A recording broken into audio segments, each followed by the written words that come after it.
Kahalayim La, Alahayanawa, Yahweh, Bahasham Yahushai, Bahasham Rakakwadash. Isaiah chapter 54, verse 2.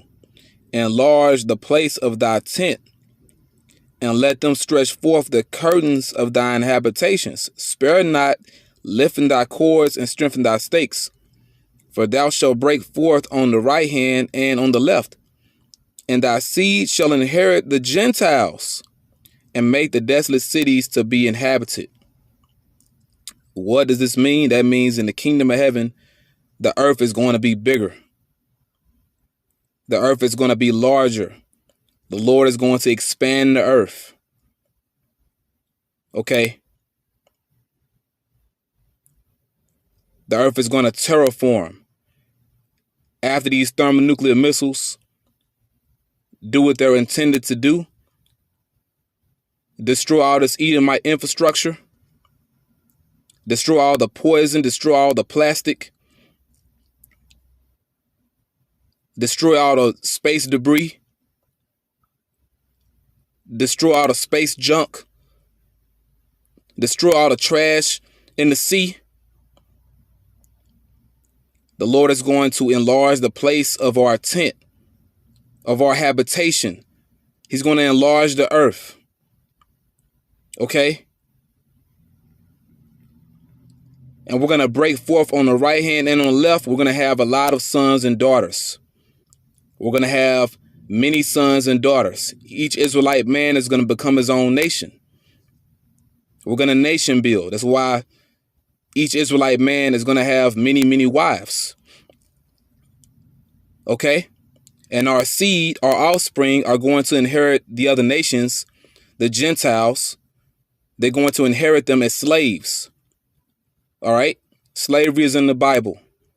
And make the desolate cities to be inhabited by the Israelites. We're coming into power, and the earth is going to be beautified.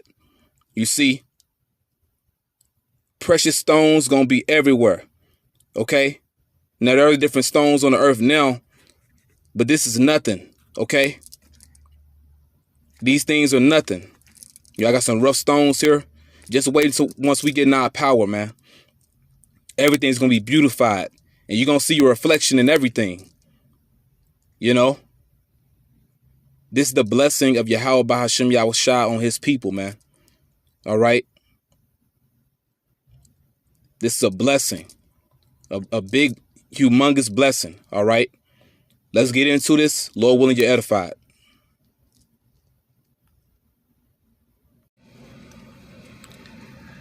The book of the prophet Isaiah, chapter 60, verse 13. The glory of Lebanon shall come unto thee, the fir tree, the pine tree, and the box together, to beautify the place of my sanctuary, and I will make the place of my feet glorious. Barakatah Yahweh, Barakatah Yahushai, Barakatah Yahweh, Barakatah Yahushai, Barakatah Yahweh, Barakatah Yahushai, Bahasham, Rakakwadash. Double honor to our apostles and elders, great millstone. Peace and blessing to the hopeful elect of Israel. Shalom. Shalom to the hopeful elect. What will the fire do? What will the fire do? Which is in reference to the nuclear destruction, which is going to take place on the planet Earth. What is it going to do to the earth? What is going to be the aftermath? That fire is going to cleanse the earth and is going to beautify the earth. Okay? It's going to clean up the earth and give the earth its youth back. That youthful luster. You can look at the planet Earth like a precious gem, right?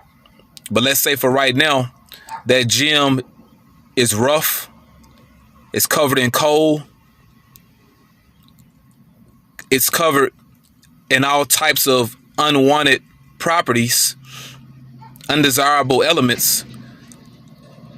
Well, by that fire cleansing the earth, it's going to polish that gem that we call the earth. and it's going to extract or bring out all the beauty that's within this planet. Okay. In the kingdom of heaven, we're going to have the best of everything. And when I say we, I'm speaking about the Israelites, the nation of Israel, so-called blacks, so-called Latinos, so-called Native Americans, so-called Hispanics, the Israelites. We're going to have the best of everything, the best of the trees. In the kingdom, we're going to be able to smell the trees. Today, you can't smell the trees. Okay. You can't take a breath of fresh air.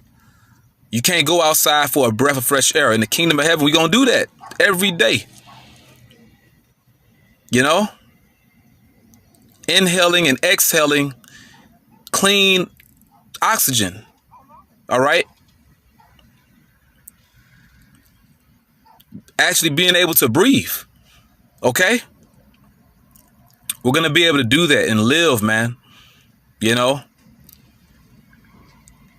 we're going to be at one with the creation. It tells you in the book of Baruch, the Lord is going to cause sweet smelling trees to overshadow Israel. Okay. That's in the book of Baruch and the Apocrypha. But the point is, the Lord said he's going to beautify the place of his sanctuary. Now, the sanctuary represents our temple. But you know what? Everything is spiritual now. So we are that sanctuary. We are the Lord's temple. We are his dwelling place, Mount Zion. Okay. Sanctuary goes into sacred place, a temple. Well, we're the third temple. We're the new temple that's being built. So the Lord is going to beautify us and our land, the land of Israel. And I'll make the place of my feet glorious. Now, Jerusalem is called the Lord's footstool. It tells you that in, Lamentations.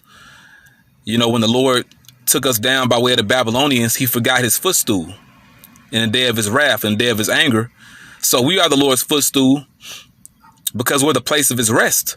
But also, the entire planet Earth is the place of his feet. Matter of fact, since I said that, let's back it up in the scriptures. Okay. And I don't want to make this too long. No, I always say that, but it's going to be a shorter lesson. All right. Because it's something I want to show you, Akim wa Akiwaf, the reason why I'm bringing this out. Okay. Now, this is Isaiah. This is in Isaiah chapter 66 and verse 1. Thus saith the Lord Yahweh, by Hashem Yahushai, the heaven is my throne. Meaning what we call outer space. That's his throne, the universe. So the entire universe is the Lord's house. Okay.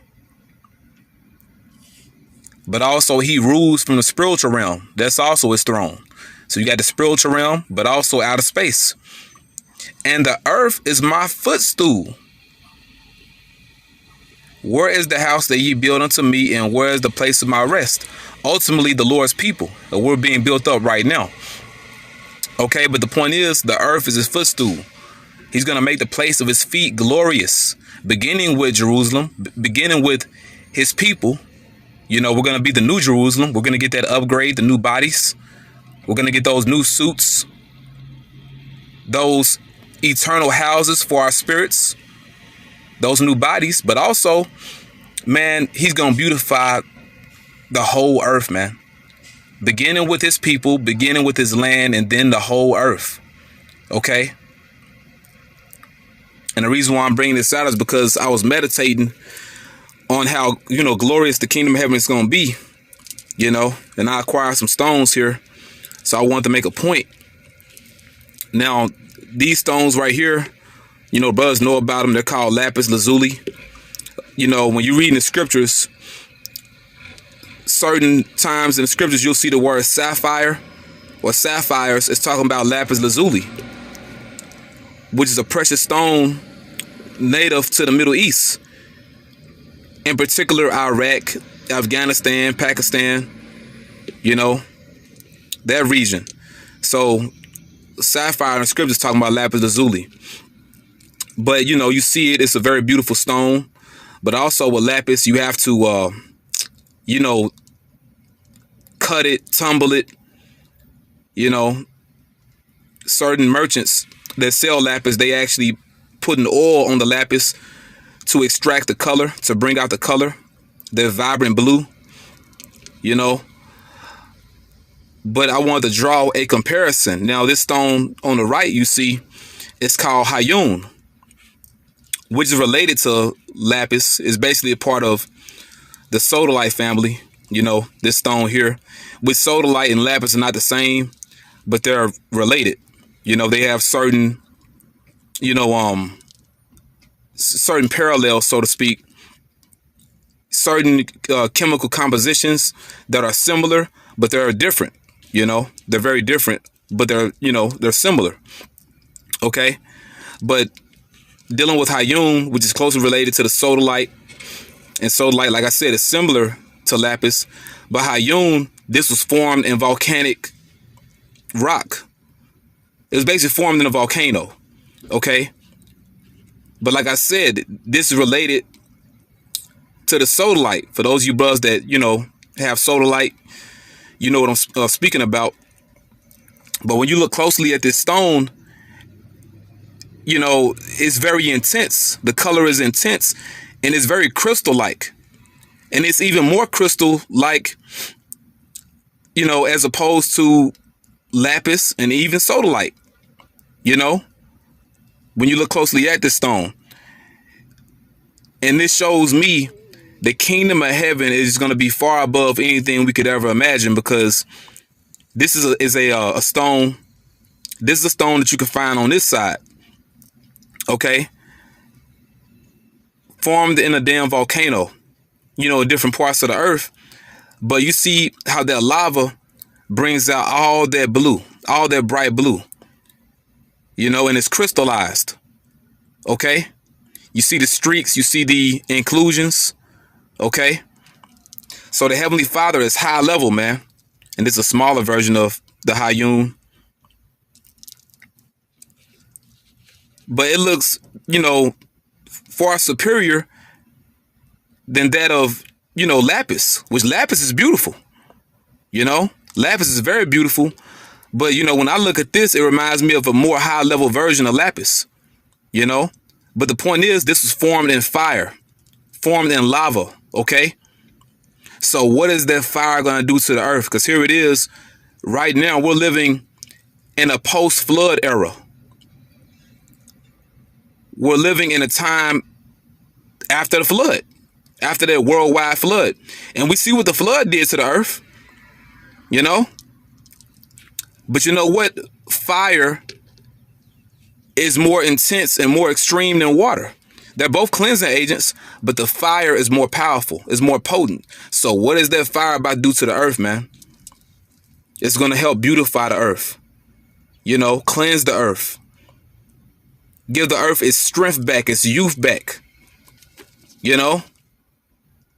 And I believe in the kingdom, we're going to be able to touch these different stones and you can actually feel the power. Now we feel it a little bit now, but not like it's going to be in the kingdom, man. The kingdom just going to be on a way higher wavelength, an extremely high wavelength, an extremely high frequency. You can actually touch a stone and you can feel the vibration and energy from the stone, you know. And we're going to have the best of everything, brothers and sisters, the best of everything. You know what, since I said that, let me get this in the Psalms. Okay.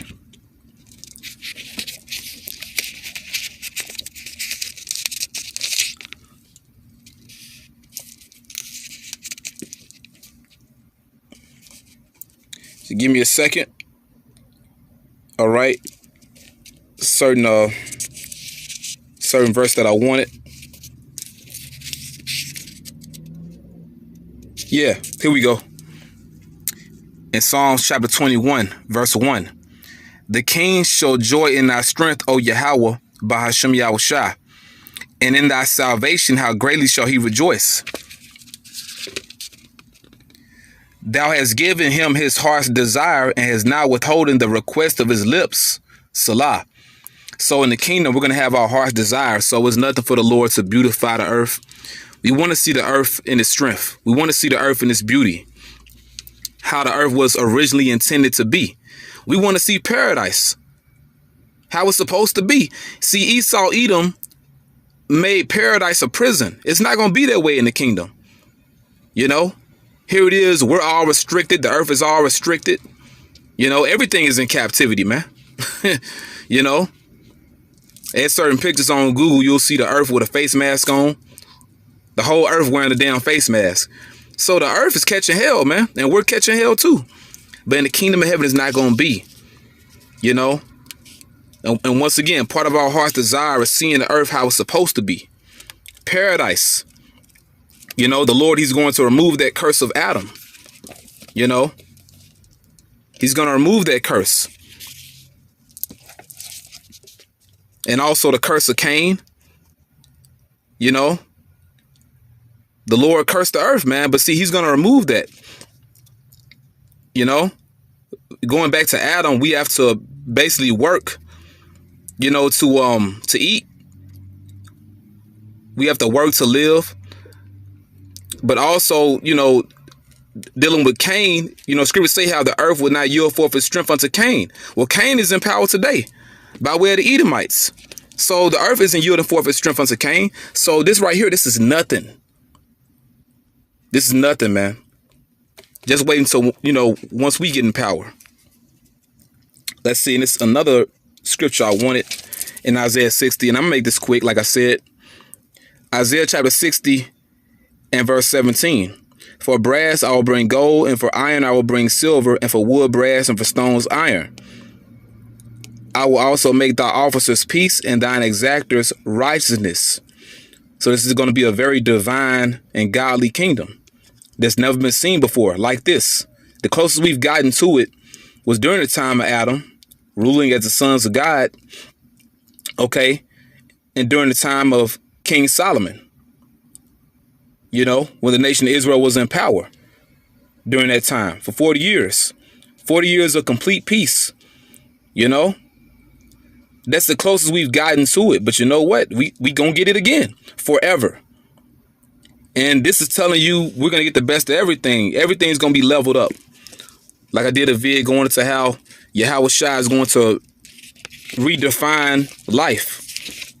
And that's what we need, man. And the earth needs it, you know. All right, now I'm going to close out with this here. In Ezekiel chapter 36. Ezekiel chapter 36. Let's see. It's been a while since I brought this verse out. It's on the next page. All right, here we go. Ezekiel chapter 36, verse 35. And they shall say, this land that was desolate is become like the Garden of Eden. That land that was desolate, talking about the nation of Israel, or the land of Israel. The land of Israel. But also our people too. But it's talking about the land in particular. Because right now that land is being trodden down by the Gentiles. By the other nations, okay? But I'm going to read it again. And they shall say, this land that was desolate is become like the Garden of Eden. Like the Garden of Paradise. So the land of Israel is going to be decked out, man. And the waste and desolate and ruined cities are become fenced and are inhabited. That's in the kingdom of heaven. And also when you read Ezekiel 36, it goes into how we're going to have that new covenant, that fleshly heart, the heart of flesh. You know, we're going to get those new bodies. So we're going to be upgraded. Our land is going to be upgraded and the whole earth is going to be upgraded. The earth going to have a facelift, so to speak, man. You know, it's going to get that beauty back. So this is what we haste for. This is what we wait for. This is what it's all about. You know. Hey, man, we need it. We need it. The earth needs it. You know. And this is nothing, man. Once again, what is that fire going to do? You know. So, yeah. Yes, indeed. With that, I want to give all praises to our power, Yahweh, Bahashem Yahweh Shai, Bahashem Rakakwadash, double honor to our apostles and elders, great millstone, peace and blessing to the hopeful elect. Shalom.